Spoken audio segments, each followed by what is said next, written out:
consummate the relationship, I found myself unable to fall into the dream.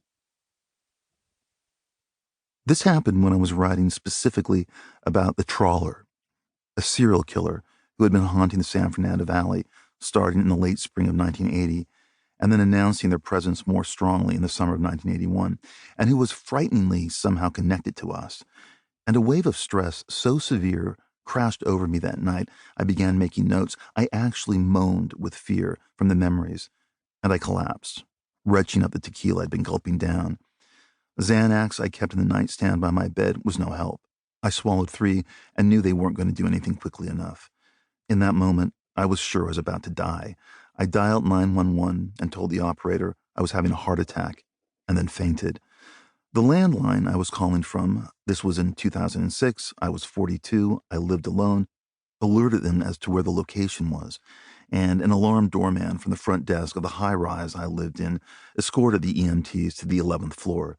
My apartment was unlocked by the doorman, and they found me on the floor in the bedroom. I regained consciousness in an ambulance as it sped along San Vicente Boulevard towards Cedars-Sinai, a short distance from the Doheny Plaza, where I lived.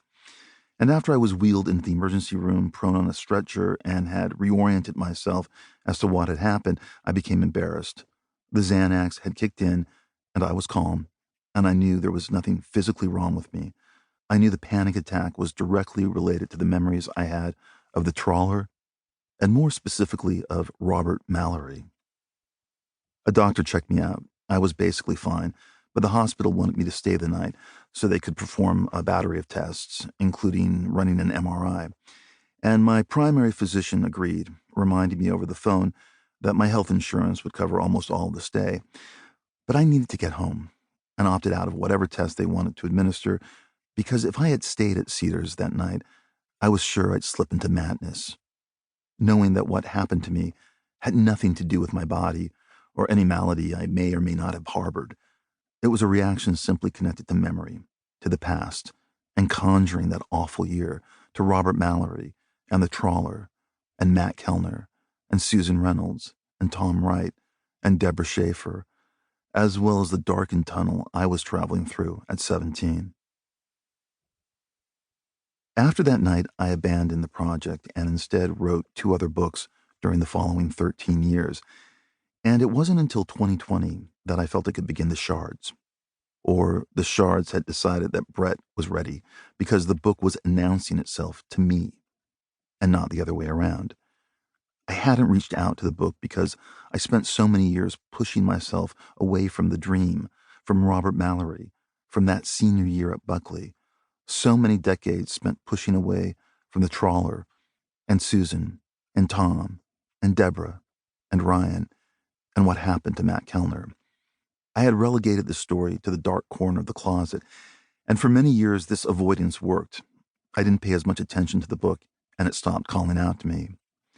But sometime during 2019, it began climbing its way back, pulsing with a life of its own, wanting to merge with me, expanding into my consciousness in such a persuasive way that I couldn't ignore it any longer. Trying to ignore it had become a distraction. This particular timing had coincided with the fact that I wasn't writing screenplays anymore, that I had decided at a certain point to stop chasing that game. A decade of being well compensated for TV pilots and scripts for movies that would mostly never be made. And I briefly wondered if there was a connection between the book beckoning to me and the new lack of interest in writing for Hollywood. It didn't matter. I had to write the book because I needed to resolve what happened. It was finally time. The spark for my renewed interest in the novel was initiated by a brief moment years after that anxiety attack landed me in Cedars. I'd seen a woman. I was going to say a girl, but she wasn't any longer. She was a woman in her mid-50s, my age, on the corner of Holloway and La Cienega in West Hollywood. She was standing on the sidewalk outside the Pally House Hotel, wearing sunglasses, a phone pressed against her ear, waiting for a car. And even though this was a much older version of the girl I used to know when we were in high school, it was unmistakably her. I knew it even though I hadn't seen her in almost 40 years. She was still effortlessly beautiful. I had just made a left turn onto Holloway and was stopped in traffic when I noticed the figure on the deserted side.